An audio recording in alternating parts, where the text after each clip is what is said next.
gustaría que vayas abriendo tu Biblia en el libro de Deuteronomio. Deuteronomio, vámonos para allá, en el libro de Deuteronomio, hasta el capítulo 18.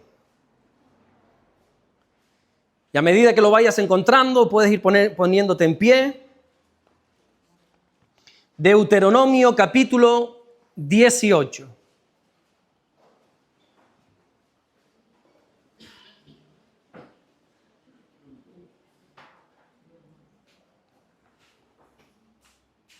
Amén.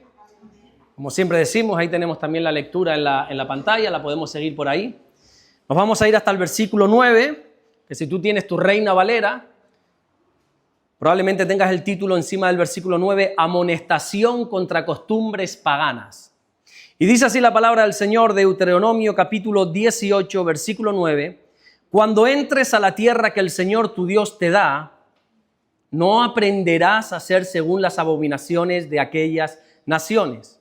No sea hallado en ti quien haga pasar a su hijo o a su hija por el fuego, ni quien practique adivinación, ni agorero, ni sortílego, ni hechicero, ni encantador, ni adivino, ni mago, ni quien consulte a los muertos. Bueno, ¿y por qué no podemos hacer esto? Vamos a leer el versículo 12. Porque es abominación para con el Señor cualquiera que hace estas cosas. Y por estas abominaciones, el Señor tu Dios echa estas naciones de delante de ti. Perfecto serás delante del Señor tu Dios.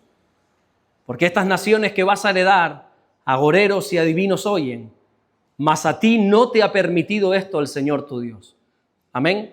Señor, gracias por tu palabra, mi Dios. Gracias por ella. Te damos gloria, te damos honra, porque nos deleita leer tu palabra, Señor. Ella es una lámpara que nos alumbra, nos ilumina en medio de este mundo tan oscuro, que nos da los principios, los valores que necesitamos, Señor. Gracias por la libertad que nos has dado de poder leerla, enseñarla, predicarla, mi Dios, con las puertas abiertas. Señor, oramos en el nombre de Jesucristo. Que mientras tu palabra es predicada en esta tarde, que ocurran los milagros, los prodigios, las señales, las maravillas, las sanidades, las liberaciones, Señor. Todo lo que tú dices que puede ocurrir, que ocurra en este día sobre nuestras vidas. Gracias, Señor, por todo lo que estás haciendo y gracias por todo lo que vas a hacer en el nombre de Jesús. Y solo el que lo cree dice fuerte, amén y amén. ¿Puede tomar su asiento? Qué bueno encontrar cómo Dios no solamente liberó a su pueblo de Egipto. Hemos hablado en repetidas ocasiones de este acontecimiento. Para mí uno de los más hermosos de toda la Biblia. Con ese brazo extendido, esa mano poderosa. Como el Señor liberó a su pueblo del imperio egipcio. Que no se pueden hacer ni la menor idea de cómo fue eso. Es algo glorioso. Si no llega a ser por Dios, nunca hubieran salido de ahí. Faraón nunca los hubiera dejado salir. La salida de Egipto representa de alguna manera esa liberación que todos hemos tenido cuando conocimos al Señor. Cómo el Señor rompió nuestras cadenas que nos ataban a la esclavitud de este mundo. Cómo rompió las cadenas que nos ataban a la esclavitud del pecado. Pero lo hermoso de todo es que el Señor los saca de Egipto con un propósito. El propósito no era liberarles nada más. El propósito era introducirles en la tierra prometida. Es lo que quiero que entiendan. El propósito de Dios va mucho más allá de hacerte libre, de que tengas una vida nueva. El propósito de Dios es introducirte en la tierra prometida, que en este caso, para nosotros es la vida eterna. Es el cielo.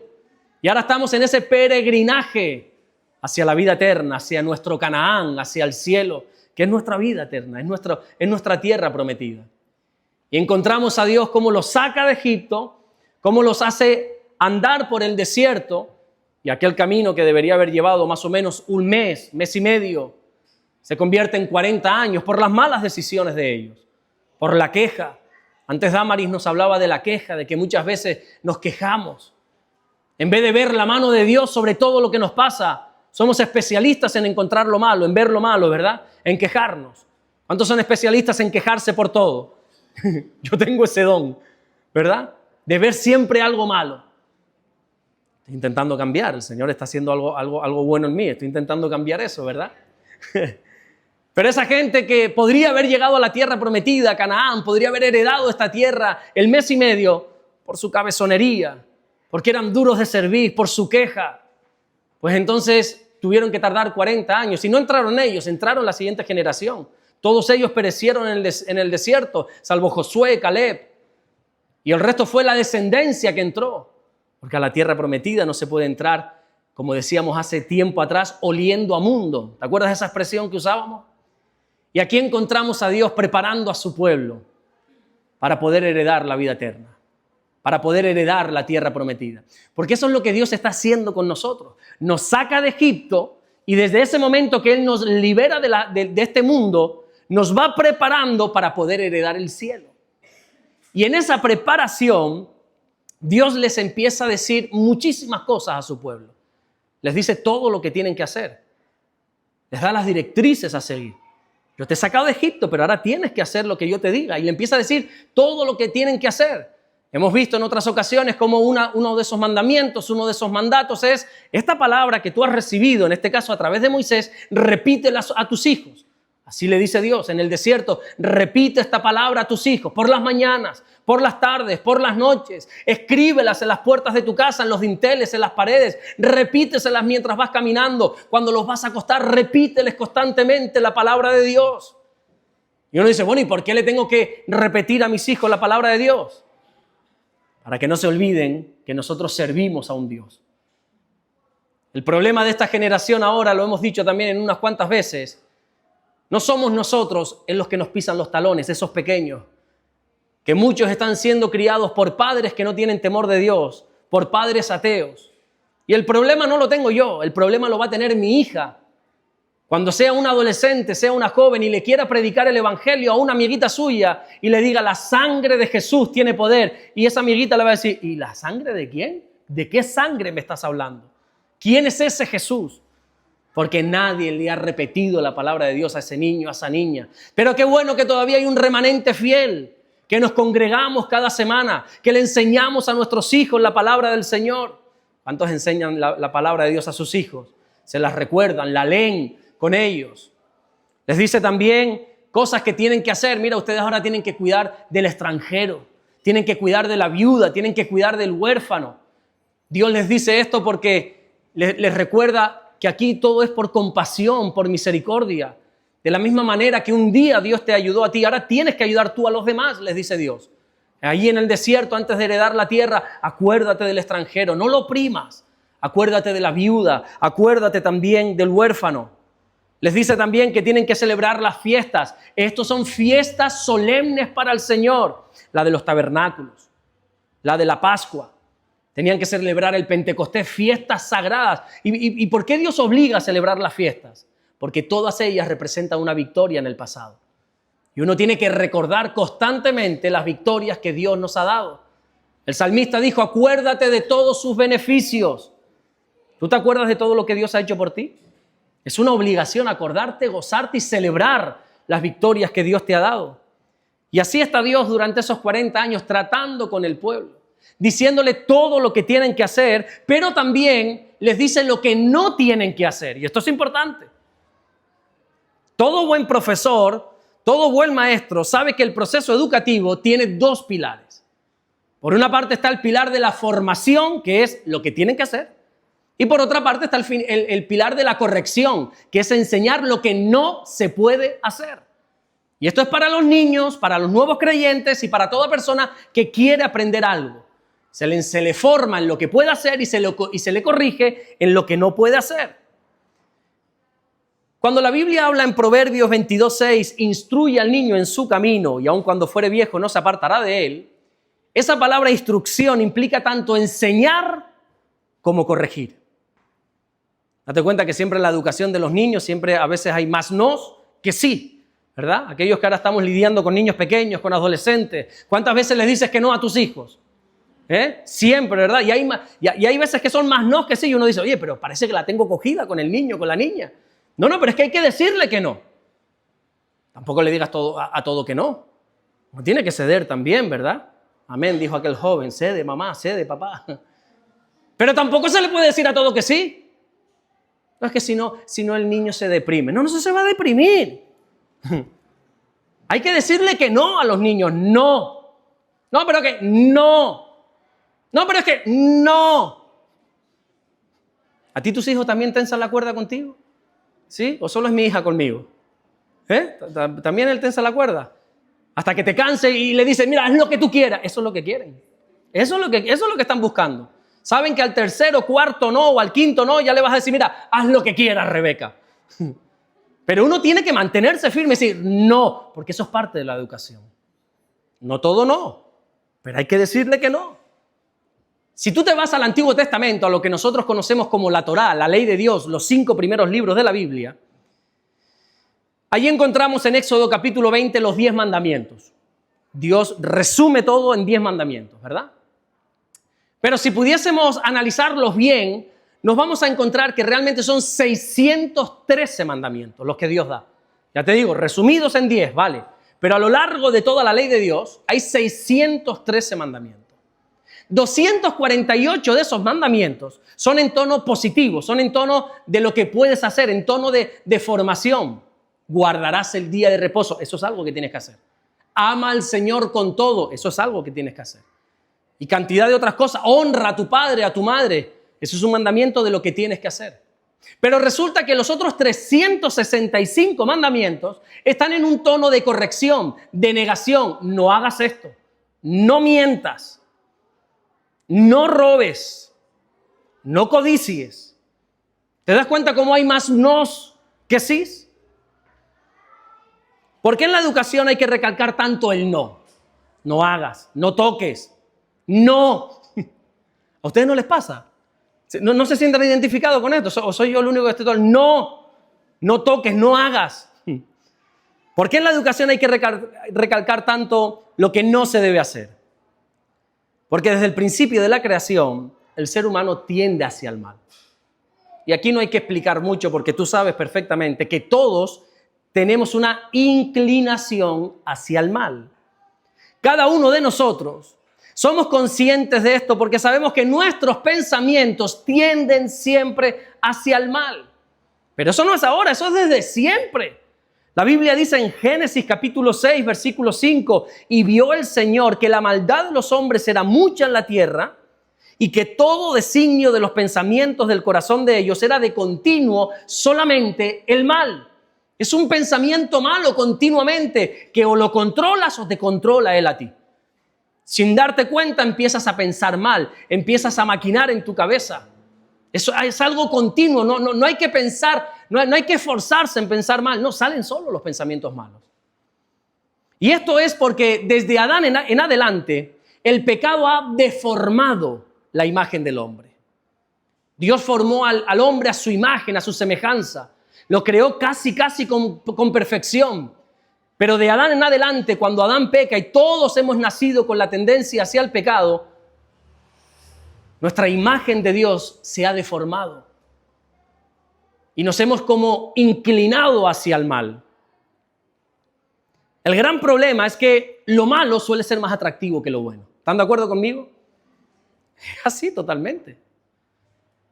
¿Qué parece más divertido? ¿Una noche en una discoteca o una noche de vigilia aquí? Amén, una noche de vigilia ya. Sé honesto. ¿Qué es más atractivo? ¿Ir a rumbear a donde quiera que sea, donde quiera que se rumbee aquí? ¿O venir aquí a arrodillarte y clamar a Dios? Algunos dicen, ¿en serio que existen las vigilias? Sí, existe la vigilia. Venir y adorar. ¿Qué es más atractivo? ¿Pasar horas en las redes sociales o una hora leyendo la Biblia? ¿Cuántos han estado horas en redes sociales? ¿Cuántos han estado horas leyendo la Biblia? No, ni una mano, doña Berta. Ahora, mira, ahí sale. ¿Pero qué parece más atractivo? Parece más atractivo siempre las redes sociales, ¿verdad? Oye, ¿cómo se pasa el tiempo de rápido? ¿En serio? Llevo 20 minutos dándole así a los vídeos estos para arriba. ¿Cómo es la palabra? Scroll. Llevo aquí haciendo esto para arriba y para arriba. Y luego abres un capítulo de la Biblia. ¿Qué parece más tentador, más atractivo?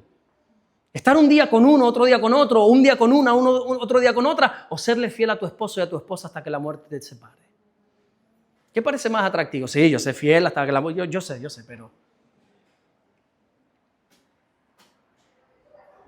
¿Qué parece más agradable? ¿Descansar el domingo por la tarde después de una semana tan dura, aguantando a ese jefe, a esa gobernanta, a ese tipo, a esa tipa? ¿O venir aquí al culto? ¿Qué parece más atractivo? ¿Una conversación grosera, subida de tono o hablar del evangelio? Yo sé que todos lo tienen claro y siempre es la segunda opción. Yo lo sé, pero... El pecado parece atractivo porque Satanás se presenta como ángel de luz. Así dice la Biblia. El pecado nunca se va a presentar a nuestras vidas como algo destructivo. Se presenta siempre como algo de placer, como algo codiciable a los ojos, como algo apetecible, como algo que necesitas, como algo que si cedes vas a disfrutar. Y es ahí cuando entonces se cumple lo que ya se profetizó siglos atrás, cuando Isaías capítulo 5, versículo 20 dice: ¡ay de lo que a lo malo dicen bueno y a lo bueno dice el malo!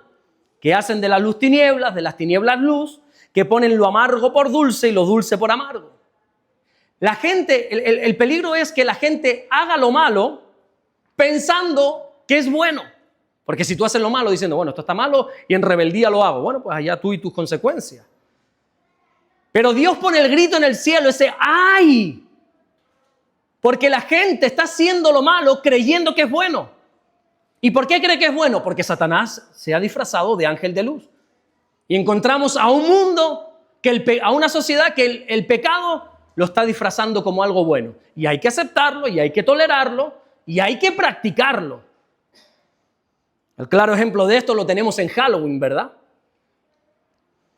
Esta fiesta que se ha presentado como una fiesta divertidísima, una fiesta donde los niños reciben sus chuches y qué alegría y qué simpático, y nos vestimos, nos disfrazamos y salimos. Ahora yo no sé de dónde han sacado también que se tiran huevos. No sé por qué, eso solo se ve aquí, eso en Tenerife yo nunca lo vi, de verdad. Y qué divertido, los chuches. Claro, porque se ha disfrazado Satanás de ángel de luz y aquel que tiene un poco de conocimiento nada más. Yo en esto la verdad que desconozco, no soy muy entendido, pero aquel que tiene el más mínimo entendimiento de lo que es Halloween sabe todos los ritos satánicos que se esconden detrás de esta fiesta. Pero como se ha disfrazado de algo simpático, mira que la niña, la calabacita de la niña. Ay, ese niño, ese brujito, y le damos chuches. Las personas somos propensas a imitar lo malo. Por eso cuando Dios estaba a punto de introducir a su pueblo a la tierra prometida, les dio el siguiente consejo. Les dice en el versículo 9 de Deuteronomio 18, cuando entres a la tierra que el Señor tu Dios te da, no aprenderás a hacer según las abominaciones de aquellas naciones. No aprendas lo malo, le dice Dios. No aprenda, fíjate que no le dice ni siquiera aprende lo bueno, no, se centra en ¿qué? En lo malo, en la corrección. No aprendas lo malo. Cuidado con las costumbres de esa gente, le dice Dios. Y Dios les dijo esto porque sabe que el corazón del creyente es propenso a imitar las costumbres de los no creyentes. Así somos. Y no es porque no tengamos personalidad, ni muchísimo menos, no. Es porque, seamos honestos, las cosas prohibidas atraen. Y Dios dice, esto no lo hagas, basta que se nos diga eso no, que ahí se nos van los ojos. Deuteronomio 18:14 dice, porque estas naciones que vas a heredar, agoreros y adivinos oyen, mas a ti no te ha permitido esto el Señor. ¿Cuántas cosas no se nos ha permitido? Pero basta que se nos diga, no te es permitido, para que vayamos allá. A Adán y a Eva se le dijo, de todo árbol, y mira que el Edén, a los niños se les presenta como un jardincito, el Edén era enorme. De todo árbol puedes comer, menos de este. ¿De cuál comió Adán y Eva? De lo prohibido. ¿Atrae lo prohibido o no? Isaac solo le dio una instrucción a su hijo Esaú. Esaú, cásate con quien quieras, pero que no sea cananea, por favor. ¿Sabes quién fue la mujer de Esaú, verdad? Una cananea. Con esa no, con esa se fue. Dios le dijo a la familia de Lot, escapa por tu vida, no mires atrás. Mira a derecha, mira a izquierda, mira al frente, no mires, cierra los ojos, haz lo que quieras, pero no mires atrás. ¿Dónde miró la mujer de Lot? Atrás. No, y los ojos se van rápidamente. Dios dio una orden, no se hagan ídolos. En la primera de cambio, Moisés tardaba en bajar de aquella montaña. ¿Y qué hace el pueblo? Quema todo el oro, se hace un becerro de oro, un ídolo, y lo empieza a adorar. Dios les promete entregar la ciudad de Jericó cuando entran en Canaán. La primera victoria fue Jericó, ya hemos hablado de esta historia hace unas semanas atrás. Le dice, mira chicos, no se preocupen, las murallas van a caer, no tengan temor, ustedes solamente obedézcanme y Jericó, ustedes la van a poseer tranquilo y la tierra va a ser suya. Ahora bien, solamente les pido una cosa, dice Dios, no toquen el botín de Jericó. Y allí va un hombre llamado Acán y nada más entrar a Jericó, ¿qué hace? Tomar del botín, aquel manto babilónico, aquel oro, y se lo guarda. Basta que se te diga que no para que los ojos se te vayan allí. Dios dio la orden de no mezclarse con naciones paganas. ¿En quién se encaprichó Sansón? En una filistea. Oye, Sansón, tú no tenías poder, riqueza, y encima eras guapo, fuerte, con ese cabello, con ese pelo largo, de enamorar a cualquiera, y basta que Dios te diga, esta filistea no, y se le fueron los ojos a la filistea. Dios prohíbe rotundamente acudir a brujos, agoreros, adivinos. Primer problema que tiene Saúl, ¿a quién acude? Se va corriendo a Samuel. Samuel, ¿tendrás palabra de Dios para mí? ¿A quién va Saúl? A una bruja. Y al final yo me doy cuenta que esta es la gran lucha del creyente. Mantenerse firme ante las cosas que Dios prohíbe, pero que el mundo sí acepta. Esta es nuestra lucha. No solamente nuestra lucha es mantenernos firmes, sino no dejar que el mundo imprima en nosotros esa manera de pensar.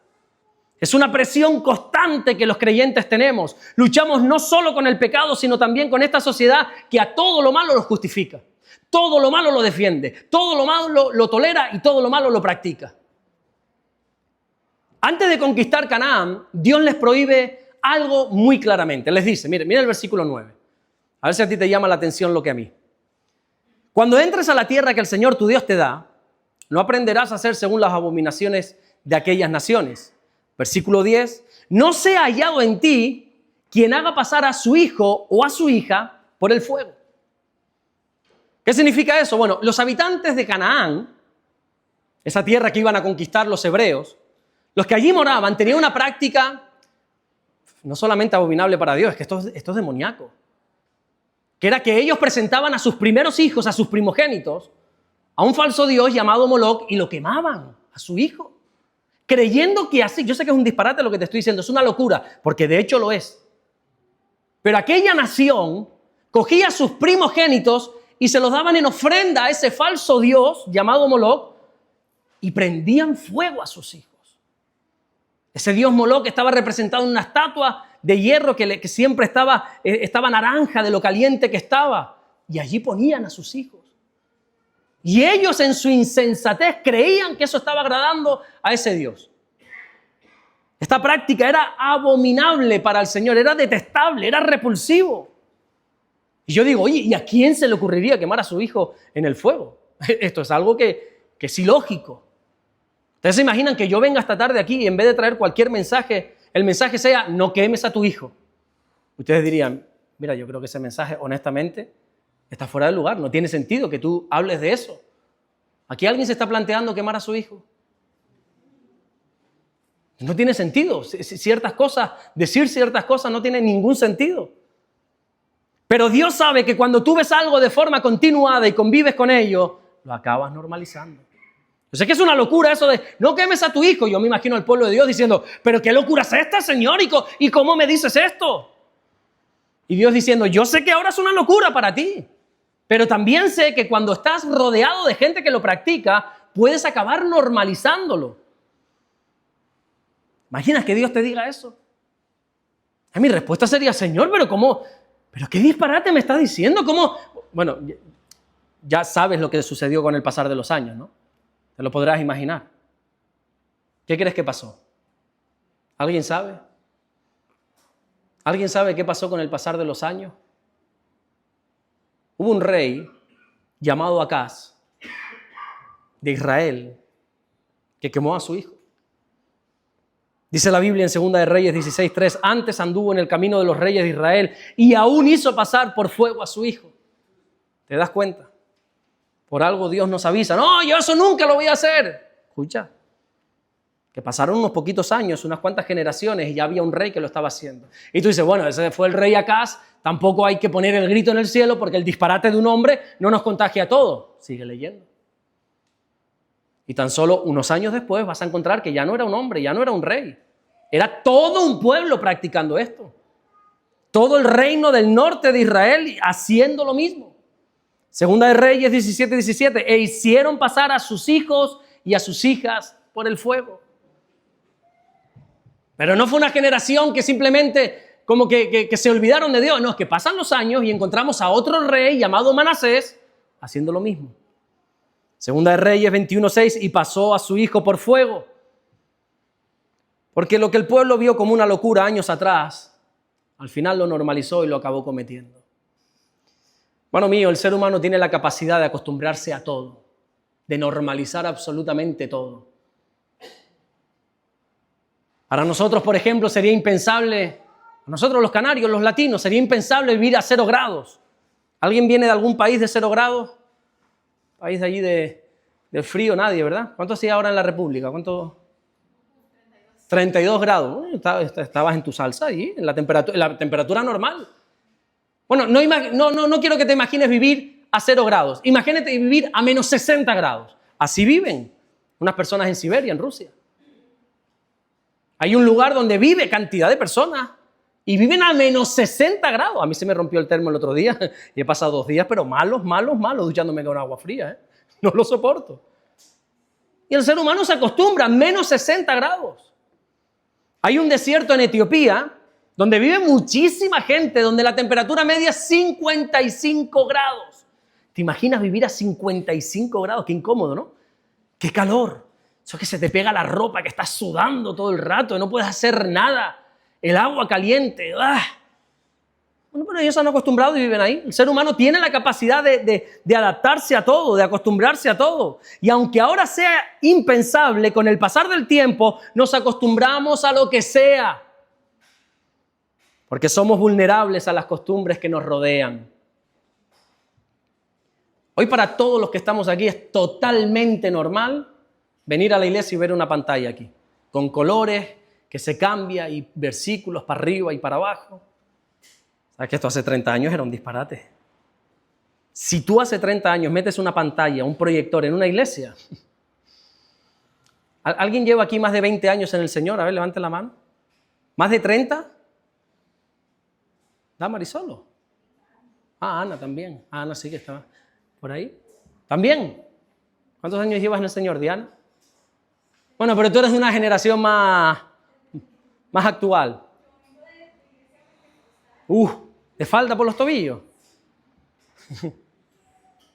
Imagínate hace 20 o 30 años meter una pantalla. No digas la pantalla, unas luces, esto.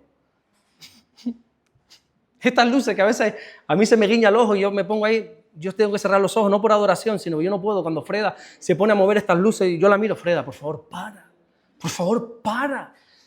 Mi espíritu religioso está ahí dentro. Para eso. Pero veo a todos contentos y yo digo, es un disparate eso. Yo la quitaría, de verdad se los digo. Eso. Y la mesa de sonido que está para arriba, para abajo.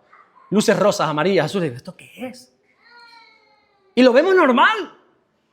Eso hace 20 o 30 años. Eso es un disparate. Era un disparate. Pero poco a poco el ir rodeándonos de esto nos ha hecho acostumbrarnos. De hecho, ya no concebimos la idea de una congregación sin pantallas, sin luces, sin altavoces, sin un púlpito. Ahora nos ha dado a todas las iglesias, no me digas por qué, de pintar negro. Esto hace 20 años era un disparate. Vamos a poner una iglesia negra, hombre. No, es que como se graba es mejor para el fondo, todo lo que quieras, pero es una discoteca, hombre. Pones luces y haces y ya nosotros lo hemos normalizado, es como normal para nosotros. Pero porque nos hemos ido rodeando de estas cosas y lo hemos acabado aceptando. ¿Sabes que la iglesia de hoy en día, la iglesia en la que tú estás ahora, no hablo de esta vida nueva aquí en el sur, hablo de la iglesia universal de Jesús. No son para nada las iglesias de hace 20 o 30 años, o de 40 años atrás.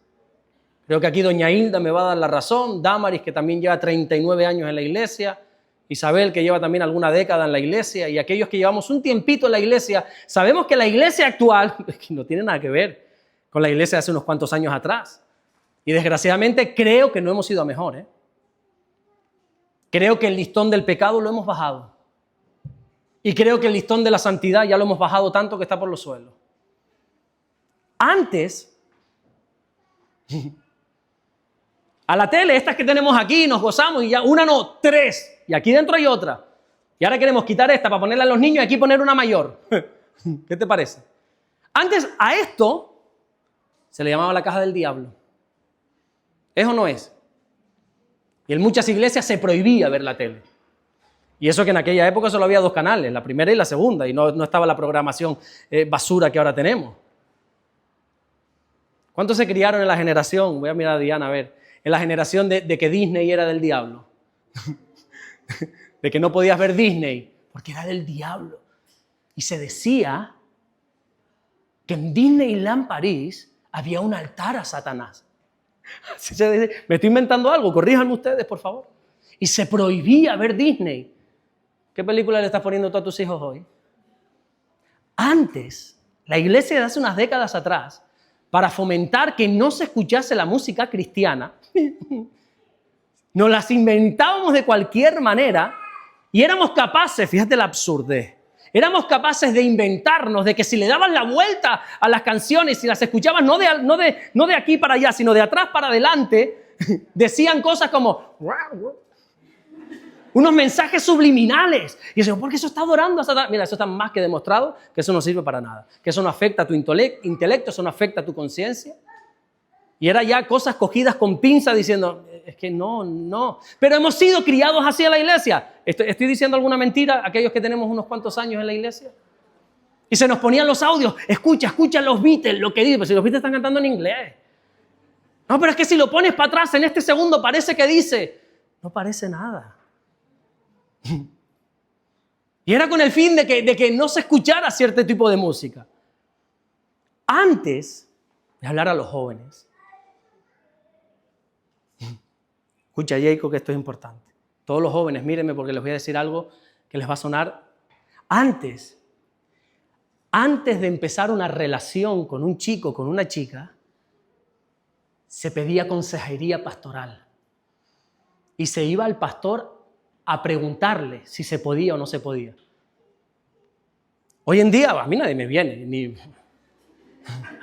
Es más, tengo que llamar yo, mira, te vi de la mano con fulano y tú estás con esa persona. No, pero ya lo dejé, ahora estoy con otro. ¿Cómo? Antes, escuche, antes de el noviarse, no te lo vas a creer, pero se oraba. ¿Cómo es?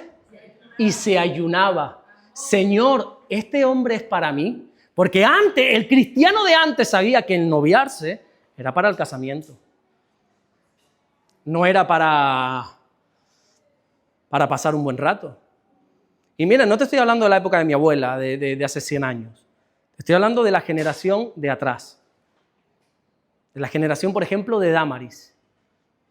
Que cuando ella y yo nos gustábamos, y yo le fui a dar el primer beso, ella me dijo, ¿dónde vas? Digo, ¿cómo que dónde voy? ¿A darte un beso? Dice, ¿dónde vas? ¿Tú qué te has creído? Hoy en día sería ella el... Pero la generación de antes era así. Y Señor, háblame, este es el hombre que tú tienes para mí. Y se oraba, se ayunaba, se intercedía, se pedía consejo. Señor, esta es la mujer. Se hacían disparates. Señor, si viene... Damaris es la mejor que lo puede explicar esto, pero algo así como, voy a poner a prueba al Señor. A ver, si el hombre este es de Dios, tiene que venir con el pantalón negro, la camisa verde, los tenis, no sé, y ponías como 4 pruebas. Y entonces, si venía así, era como un tanto por ciento. Bueno, la respuesta ha sido un 75% favorable. Damaris, ¿me estoy inventando algo? Tal cual se lo estoy diciendo. Había un temor de Dios. Del noviarse con una persona que no era el hombre o la mujer que Dios tenía para ti. Terrible. Hace unos cuantos años atrás, llegar al culto tarde. Bueno, es que no es impensable, es que no sucedía. Es que, de verdad se lo digo, no sucedía. Yo he estado en iglesias, y te estoy hablando de iglesias en Tenerife, donde si tú llegas tarde ya la puerta está cerrada y no puedes entrar. Ellos tuvieron que poner por el ruido de los vecinos doble puerta como la de los cines. Entonces tú entrabas en la primera, te tenías que quedar en un pasillito, cuando esta se cerraba entrabas a la otra para el tema del ruido. Y si estaba empezado el culto ya no entrabas. No, pero ¿y qué duro? Bueno, pues qué duro, ¿no? Es que para lo que nosotros es normal, eso era impensable. Pero yo no te estoy diciendo que llegaban a la hora del culto, es que antes se llegaba una hora antes al culto. ¿Para qué? ¿Para pedirle café y papas a Fátima? Hermano mío, aquí se venía a orar. Y antes, tú llegabas a una iglesia y la gente, el que no estaba arrodillado, tenía su Biblia abierta. ¿Estoy inventando algo? ¿Estoy dramatizando algo? ¿O estoy diciendo la realidad? Hay un hombre en Tenerife, amigo mío, ya es mayor, es un anciano, que yo lo veía que cuando llegaba, estoy hablando como hace 20 años, no, quizá no tanto, 15 años. Cuando llegaba a la iglesia, que llegaba antes, una hora antes, él se sentaba por fuera, en unas escaleras, en un portal, y se sentaba ahí. Y yo le digo, José, ¿por qué tú te sientas ahí y no entras? Dice Alberto, yo es que no puedo entrar a la iglesia y ver ese bullicio, ver a unos hablando, al otro no sé qué, el otro gritando, el otro corriendo. Yo de verdad que no puedo. Y como yo ya no tengo las fuerzas para luchar, yo prefiero quedarme aquí fuera. Y aquí estoy orando, intercediendo. Y ya cuando el pastor presenta el culto, yo vengo y entro. Eso era las iglesias de antes. Antes, los cultos duraban como mínimo 3 horas. ¿Es o no es? Recuerdo la primera vez que fui a la iglesia. Yo llego un momento, yo miré a Damaris y le dije, Damaris, ya está, o sea, ¿cuándo acaba esto, de verdad? ¿En serio? Es un domingo aquí, me has metido aquí a las 10 de la mañana, son las 2 de la tarde y este hombre no se calla. Pero de verdad, ¿cuándo se acaba esto, Damaris? Y ella me gastó una broma, me acuerdo perfectamente, dice, no te preocupes, que ahora tomamos un descanso y luego volvemos a retomar. Eso eran cultos eternos. ¿Tú te acuerdas de esos cultos? Que llegaba y venga, 2 alabanzas. Dice, ¿ya acabó la alabanza? No, 2 alabanzas y ahora pasa el pastor a presentar el culto. Bienvenidos, hermanos, y ahí se pegaba 10 minutos dando la bienvenida. Y vamos a cantar al Señor, y había 7, 8 alabanzas, 1 hora de alabanza. Y después terminaba, subía después, quien quiera que sea, el pastor o quien quiera que fuera, subía a dar los anuncios. Anuncios interminables. ¿Perdón? Testimonio, había un tiempo de testimonio, un tiempo de acción de gracia. Luego las ofrendas, otra media hora, otra predicación. Pero es que antes de la ofrenda había otras 2 canciones. Y en la hora de pasar a la ofrenda se cantaba una canción. ¿Es cierto o no es cierto? Y luego subía el pastor. Y vamos a cantar para poder entrar en el tiempo de la palabra en un ambiente bueno. Y venga otra alabanza. Y la predicación no era 40 minutos. La predicación era 1:30. Pero espérate, que eso acababa de empezar. Que cuando terminaba ese hombre de hablar, empezaba lo bueno, empezaba la administración. Era una administración de que aquí hasta que tú no llores no sales. Hasta que yo no te vea aquí quebrado, arrodillado, pidiendo perdón a quien quiera que sea, tú no sales de aquí. Y eran cultos que empezaban a las 10 de la mañana. Yo me acuerdo de estar en un culto que Damaris también, y era como una nave, esto estamos en Tenerife, y del calor que hacía, la de la alabanza se desmayó. Y dices que llevo 3 horas aquí cantando, hombre. Y cultos que eran las 3 de la tarde y ahí no se había movido nadie. ¿Es o no es? Y hoy, como te alargues un poquito más de 1:15, yo lo siento mucho. Yo no digo que haya que volver a esto, ojo. Yo no digo que hay que hacer otra vez una campaña de cojamos las teles y tirámoslos por la ventana y todo. Yo no digo nada de eso. Pero creo que el listón lo hemos bajado bastante. Y creo que en este camino en el que está caminando la iglesia ahora, en pocos años vamos a ver cosas terroríficas en las iglesias, como ya se están viendo. Esta mañana ponía un ejemplo y muchos se reían, otros decían imposible, al tiempo.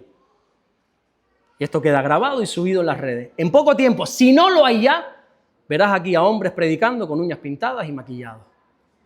Pero ¿cómo dices eso? Y no te estoy hablando dentro de 20, 30 años. Estoy hablando de, en breve verás predicadores, estos tan modernos que hay, que suben con gorra a predicar, que suben con una serie de cosas que, no digo que está mal, pero vuelvo y repito, mi espíritu fariseo que todos tenemos dentro, ahí me late y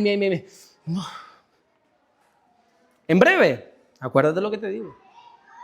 Y se van a empezar a tolerar cosas que hoy es un disparate, pero la próxima generación es lo normal. Y tú vas a ser el bicho raro por pensar lo contrario. ¿Qué es lo que nosotros estamos viviendo y nuestros antepasados nos están diciendo? Esas canciones. Mi suegra dice, yo es que en esas canciones tan modernas yo no entiendo nada, yo prefiero los coritos. Y ahí están todos los nietos, ay abuela, qué anticuada eres. Bueno, llámame como quieras, pero yo es que en ese movimiento, en esas guitarras eléctricas, en ese redoble de batería, yo no veo a Dios, yo no lo veo. A mí déjame con Marcos Witt y con poco más.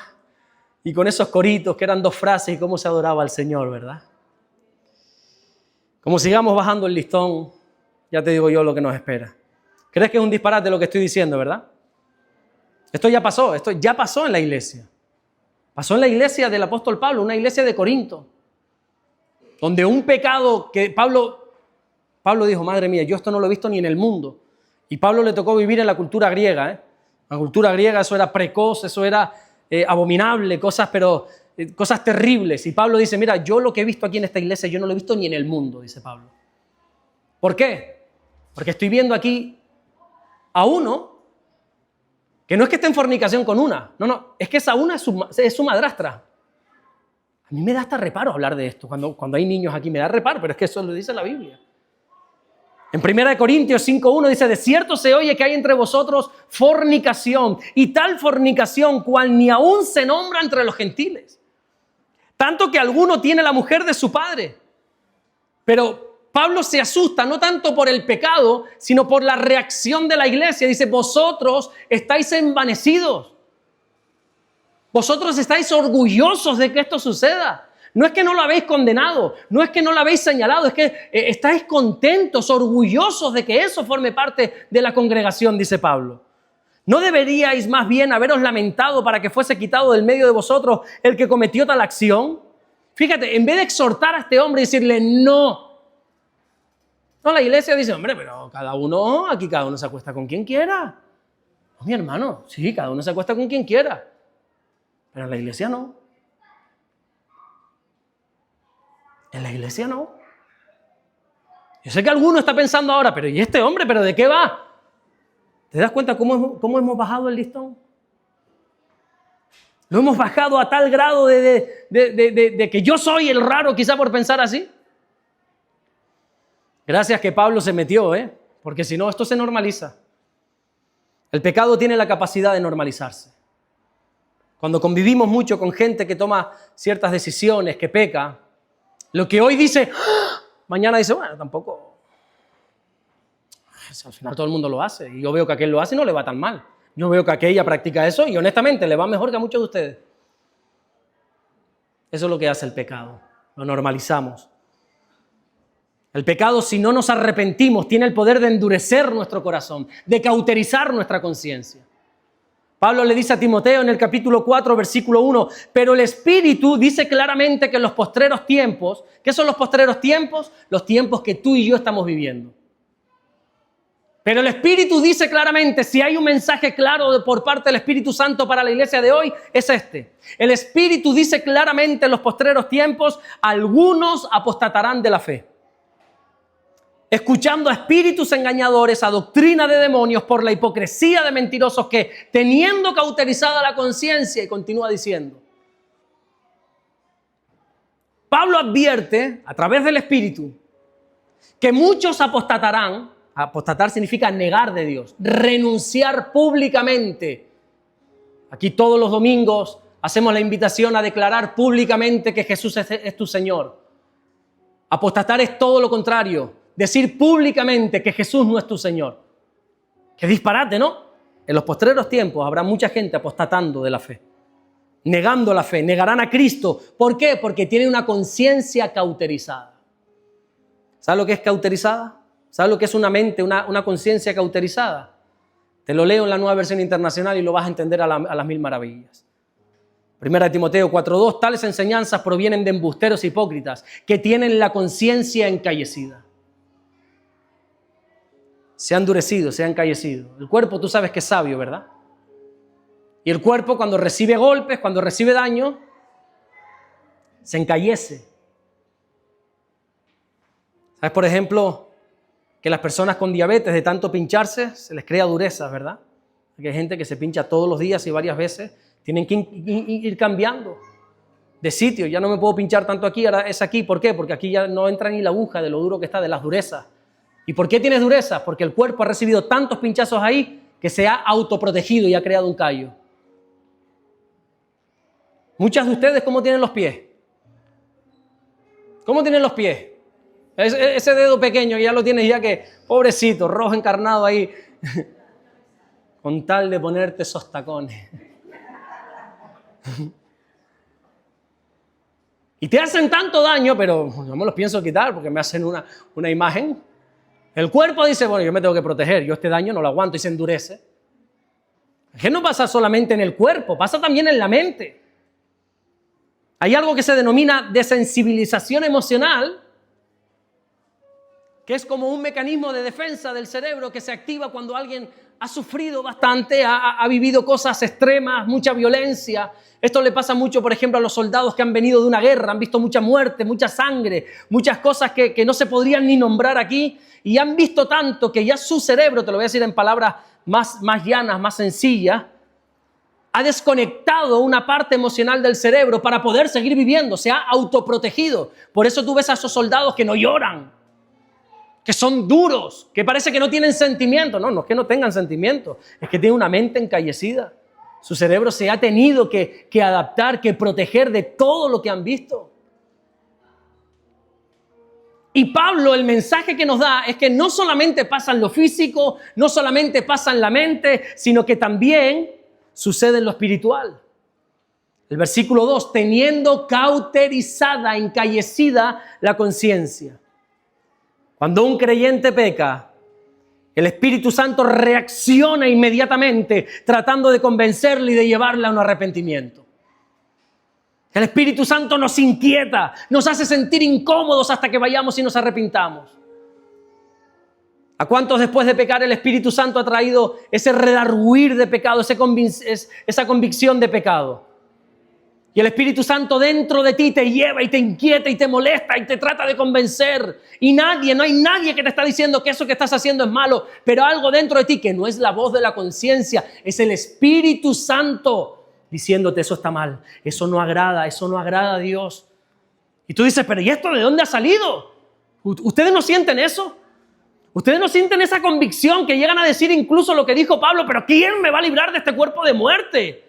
Es insoportable esto, o me arrepiento o no puedo. Eso es lo que está diciendo Pablo. Pero cuando ese creyente persiste en su pecado, ignorando la voz del Espíritu Santo, llega un momento que la conciencia se tiene que proteger. Y se encallece, se endurece. Porque es totalmente insoportable, escucha bien, es totalmente insoportable pretender llevar una buena relación con Dios mientras se vive en pecado. Es insoportable porque el Espíritu Santo no te va a dejar. El Espíritu Santo te va a bombardear en tu interior y va a ser una lucha terrible, te vas a volver loco. Es insoportable estar en pecado y estar en un lugar así donde el Espíritu de Dios se mueve. Porque el Espíritu de Dios te va a decir, arrepiéntete, arrepiéntete, arrepiéntete, arrepiéntete, apártate de esas obras, arrepiéntete. Y llega un momento que tú dices que no puedo más. O me voy de este lugar y no vengo más aquí. O la conciencia se tiene que proteger y se endurece. Y ves a creyentes viviendo en pecado que tú le dices, pero tú no te das cuenta que eso está mal. No. Escúchame, ¿en serio? ¿No te sientes mal? ¿En serio no hay algo dentro de ti que te lleva a sentirte, te lo voy a decir en mis palabras, lo siento, a sentirte como una basura, en serio? ¿En serio no hay un redarguir del Espíritu de Dios en tu interior que te hace sentir el ser más miserable? ¿Ustedes no han sentido eso? Sentirte como una porquería delante de Dios. Es el Espíritu Santo diciendo, arrepiéntete, arrepiéntete, arrepiéntete. No bajes el listón del pecado, sube el listón de la santidad, arrepiéntete. Y en ese momento ya solo hay dos alternativas. O arrepentirnos y salir de esa lucha, o decir, no, Y entonces ahí es cuando la conciencia se cauteriza. Es que se tiene que proteger sí o sí. ¿Cómo saber si estamos acostumbrados, cauterizados con el pecado? Simplemente hay que escucharte hablar del pecado. Por cómo hablamos, se sabe cómo estamos. Si lo condenamos o lo justificamos. Solo hay que escucharte hablar del pecado para saber si eres sensible a Dios o ya tu conciencia está cauterizada. Hermano mío, el pecado ha de producirnos náuseas, aunque sea placentero. ¿Por qué? Porque es abominable al Señor tu Dios. El pecado debemos verlo como lo más dañino que existe, verlo como el gran enemigo de nuestra alma, verlo como algo destructor. ¿Y sabes lo peor de todo? Lo malo no es el pecado que estás cometiendo ahora, sino lo malo es lo que dice la Biblia en Salmos 42:7, que un abismo llama a otro abismo a la voz de sus cascadas. Lo malo es que ese pecado, si no te arrepientes de él, ese pecado te va a llevar a otro, y ese a otro, y ese a otro, y ese a otro, y ese a otro. Y cada vez justificas más y bajamos más el listón. Si no cortas con el pecado hoy, mañana vas a estar cometiendo otro peor, porque siempre se va más. Eso lo sabemos todos. Pero ¿cuántos saben que en Jesús siempre hay buenas noticias? Siempre hay buenas noticias. Y dice la Biblia que Jesús quiere y puede limpiar nuestras conciencias. Hebreos 9:14 dice, ¿cuánto más la sangre de Cristo, el cual mediante el Espíritu Eterno se ofreció a sí mismo sin mancha a Dios, limpiará vuestras conciencias de obras muertas para que sirváis al Dios vivo? ¿Cuánto más Dios quiere limpiar tu conciencia? Dios está más deseoso de perdonarte que tú de arrepentirte. ¿Cuánto más mi Dios tiene el poder de limpiar tu conciencia de obras muertas? Esa sensibilidad a las cosas del Señor, Dios quiere devolvértela. Y quiere hacerlo, como dice el texto, para que vuelvas a servir al Dios vivo. Dice ese texto que hemos leído de Hebreos. Limpiará vuestras conciencias de obras muertas para que sirváis al Dios vivo. Porque mientras no te arrepientas de ese pecado, mientras sigas justificando ese pecado y viviendo en ese pecado, no puedes servir al Dios vivo. Puedes servir a una iglesia, a un pastor, a un grupo, puedes venir, cantar, adorar, saltar. Pero mientras sigas justificando el pecado, tu comunión con Dios va a seguir apagada. Y algo tan hermoso como la comunión con Dios se puede convertir en religión. Jesús quiere limpiar tu conciencia. Jesús quiere devolverte esa sensibilidad que el pecado te ha robado.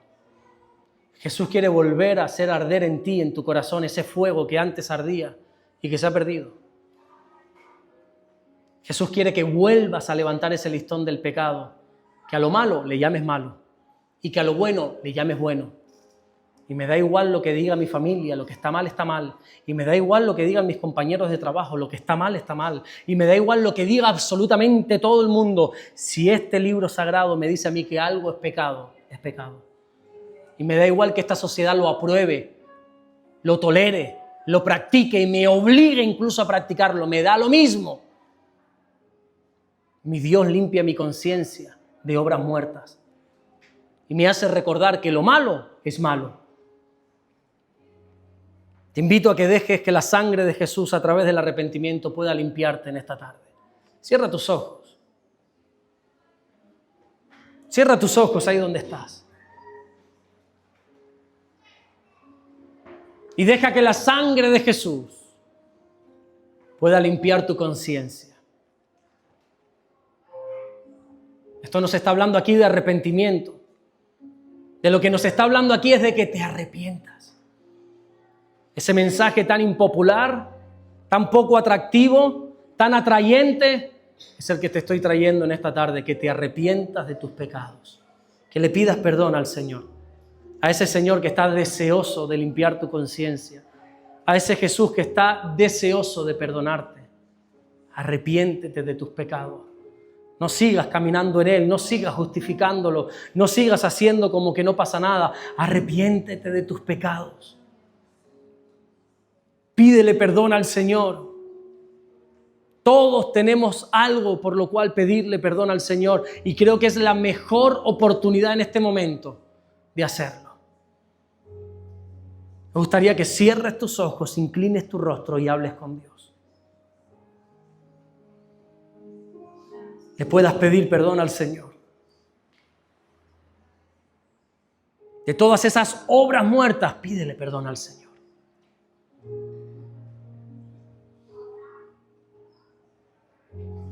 De esas cosas que nadie sabe, pero que Dios y tú sí.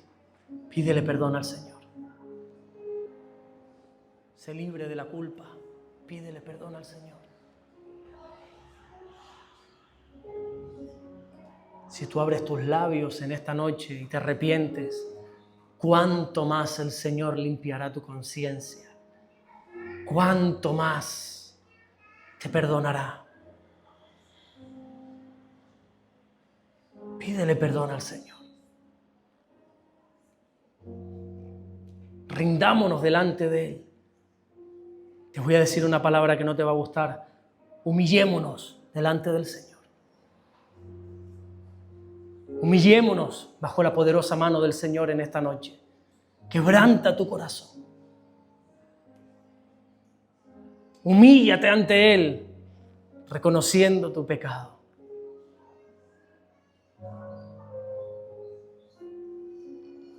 Derrama tu alma. No sigas batallando con ese pecado.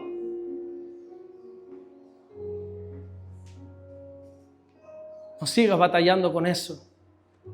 Pídele perdón al Señor.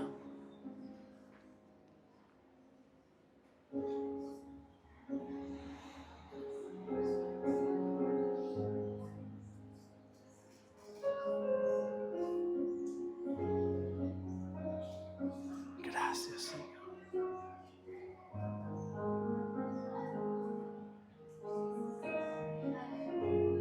Gracias, Señor.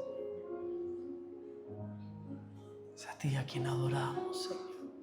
Es a ti a quien adoramos. Es a ti a quien queremos agradar, Señor.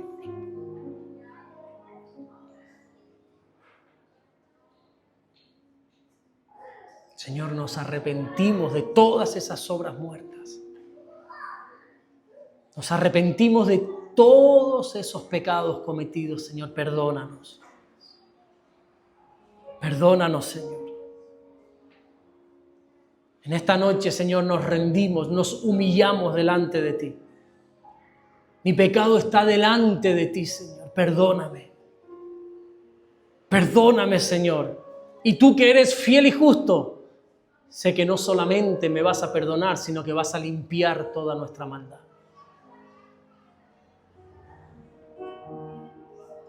Confiesa tus pecados al Señor en esta noche. Pídele perdón.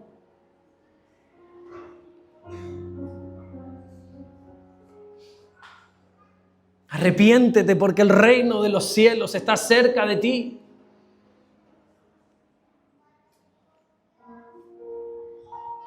Aleluya.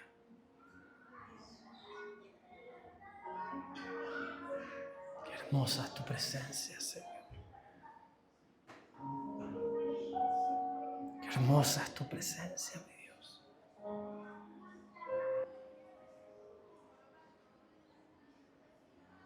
Nosotros queremos vivir para ti, agradarte a ti, engrandecer tu nombre, Señor. No permitas que caigamos en tentación, no permitas, Señor, danos la fuerza para no ceder al pecado, mi Dios. Como hemos leído hoy, Señor, queremos ser perfectos delante de ti. Hemos cometido tantas cosas que no están permitidas por ti, Señor. Por eso hoy avergonzados venimos delante de ti, Señor, reconociendo nuestro pecado, reconociendo nuestra condición de pecador delante de ti, Señor, creyendo que tú tienes el poder y el deseo de perdonarnos. Perdónanos. Perdónanos, mi Dios. Y danos la fuerza para no volverlo a hacer, mi Dios. Queremos ser íntegros delante de ti. No solamente cuando alguien nos está viendo, no, en la intimidad. Danos la fuerza, Señor, para ser íntegros. Para agradarte a ti, mi Dios. Para bendecir, para exaltar tu nombre en todo momento. Danos la fuerza, Señor. Danos la fuerza. Danos la fuerza, mi Dios.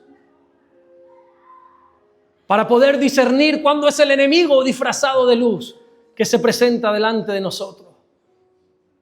Danos la fuerza para que nuestro corazón, nuestra mente, no se vaya tras lo prohibido. Queremos agradarte a ti, Señor. Solamente a ti. Yo quiero vivir por y para ti, Señor. Aleluya. Aleluya. Vamos a ponernos de pie y antes de irnos vamos a adorarle un instante. Ponte en pie y adórale. Con tus palabras adórale, adórale, adórale. Dale gloria al Señor. Abre tus labios y adórale.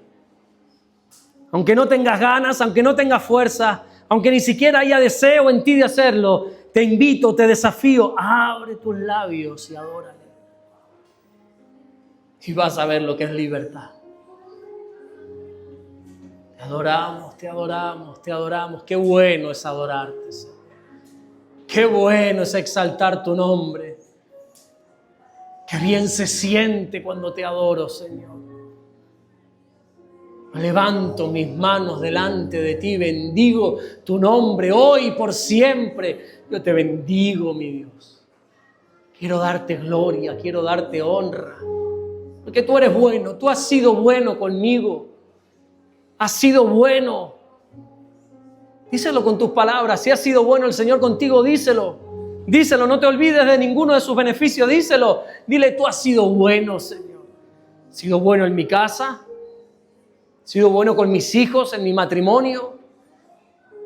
No sé por qué le tendrás que dar gracias al Señor, pero dile. Si Él ha sido bueno contigo, díselo en esta noche, díselo. Levanta tus manos y dile, Señor, tú has sido bueno. ¿Cómo no adorarte si tú has sido bueno? ¿Cómo no bendecirte, mi Dios? ¿Cómo no exaltarte si tú has sido bueno? Si aún sin merecerlo me tienes bendecido. Si aún conociendo mi maldad, aún así me amas. ¿Cómo no adorarte? ¿Cómo no adorarte, Señor? ¿Cómo no adorarte? Adora a la iglesia. Yo te invito a que le adores, que le bendigas. Adórale, ten unos minutos de adoración. Y aquellas personas que nunca han recibido a Jesús en su vida, en su corazón, este es el momento de hacerlo. No es mañana, no es el próximo culto, no es dentro de un tiempo, es ahora. Es ahora cuando te tienes que rendir a Jesús. Y si tú quieres recibir a Jesús, pasa un momento aquí al frente, que quiero orar por ti. La iglesia está orando, está adorando. No te preocupes, pero si hay alguien que quiere recibir a Jesús, pasa aquí al frente, déjame orar por ti. Si tú quieres creer en Jesús, quieres recibirle en tu corazón, pasa un momentito aquí al frente, quiero orar por ti. Quiero hacer una oración por tu vida. Aleluya. Y el resto de la iglesia le adoramos y le bendecimos. Aleluya. Aleluya, bendito Jesús. Bendito eres tú, mi Dios. Tú eres digno, digno, digno.